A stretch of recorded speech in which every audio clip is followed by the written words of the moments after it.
selamat pagi, selamat siang, selamat sore, selamat malam, jam berapapun ketemu dengan channel ini lagi. Kali ini emak masih ngebahas bola ya, apalagi kalau bukan tentang Timnas Indonesia kesayangan kita. Nah, kali ini apa yang mau dibahas, Mak? Bukan masalah jadwal pertandingan atau masalah klasemen sementara, bukan ya, tapi terkait ada perkembangan timnas kita ini kan yang memberikan asa ya, ada harapan kita untuk bisa masuk ke Piala Dunia gitu ya, masih terbuka peluang jalan.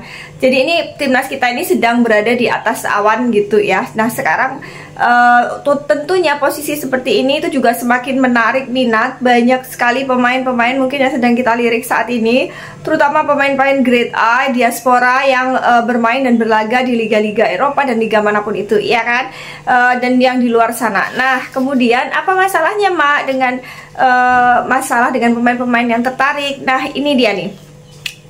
Jadi sekedar reminder ya, khususnya buat Bung Harpa atau komentator lain ya, semacam khususnya Bang Harpa, agar tidak mengulangi lagi the same mistakes ya, kesalahan yang sama. Kenapa emak sebut kesalahan?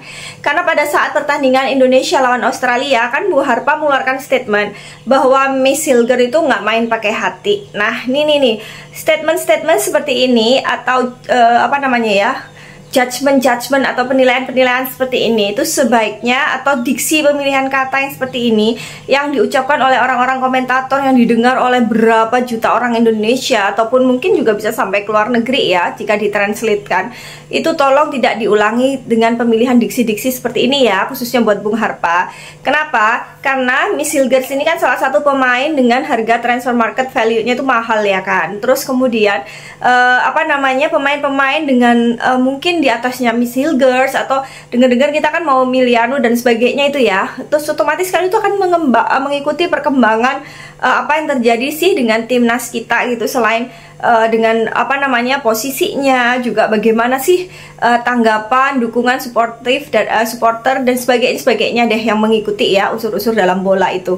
Nah, persoalannya adalah sekarang kenapa Bung Harpa, kalimat-kalimat seperti Bung Harpa yang tidak boleh main, oh kayaknya ini Miss Hilgers gak main pakai hati deh, kayaknya jangan diulangi lagi kesalahan seperti itu. Karena seperti ini ya, pemain diaspora itu sebenarnya ketika akan memutuskan bergabung dengan Indonesia, membela Indonesia, itu sebenarnya mereka itu kan berada di titik persimpangan ya kan, di titik persimpangan di mana A, dia bisa memilih untuk membela negara A, atau B, dia bisa memilih negara B. Dalam artian salah satu pilihannya itu adalah membela Indonesia. Nah, ketika orang dengan levelan yang berbeda, di mana dia mempunyai harapan untuk juga bisa berada di dua tempat itu gitu ya, ada chance, ada peluang, ada opportunity dia atau pemain-pemain hebat ini untuk berada di dua tempat, terserah mana yang mau dia pilih, itu betul-betul memerlukan pemikiran yang mendalam, terus ketergerakan dari hati yang sangat besar, dan itu ada banyak faktor yang mempengaruhi. Tetapi harus kita ingat ya bahwa setiap keputusan besar yang diambil setiap orang, termasuk oleh pemain bola,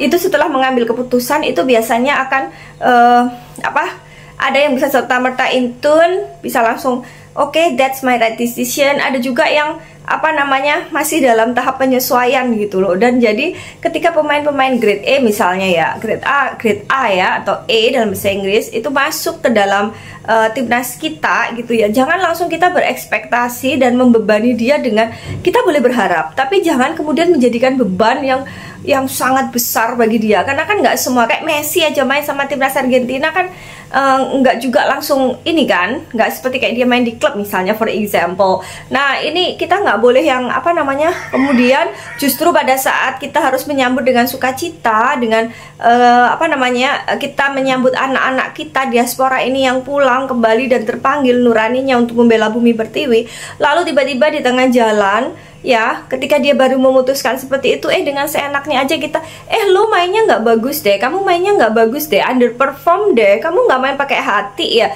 itu akan membuat dia merasa semakin dikerdilkan gitu loh. Secara alam bawah sadar bisa saja itu mempengaruhi performa ataupun apapun itu. Nah, intinya pokoknya kita nggak boleh untuk mengecilkan ataupun terus ada omongan-omongan lagi yang semacam kayak dia pura-pura cedera dan sebagainya. Ini kita nggak boleh nyerang-nyerang seperti ini ya. Kita terima dulu, kita terus kemudian welcome as a good supporter. Yuk kita terima kasih sudah kembali ke Indonesia. Terima kasih sudah bersama kami untuk meraih mimpi kita sama-sama, yaitu melihat Indonesia masuk ke putaran Piala Dunia gitu. Yuk kita sama-sama berjuang mewujudkan mimpi-mimpi kita bersama sebagai sebuah bangsa.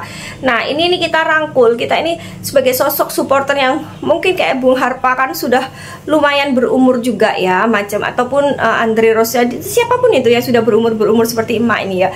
Yuk dirangkulnya dengan baik. Jadi pilihan kata, diksinya juga baik. Jadi anak-anak muda yang gabung di timnas ini, dia tuh ngerasa nggak salah pilih memang, karena di sepak bola Indonesia ini adalah tempatnya mereka bisa merasakan sebagai sebuah keluarga besar, keluarga sepak bola. Jadi yuk kita pilih diksi yang baik agar pemain-pemain timnas kita semakin moncer ke depannya. Salam Timnas selalu jaya.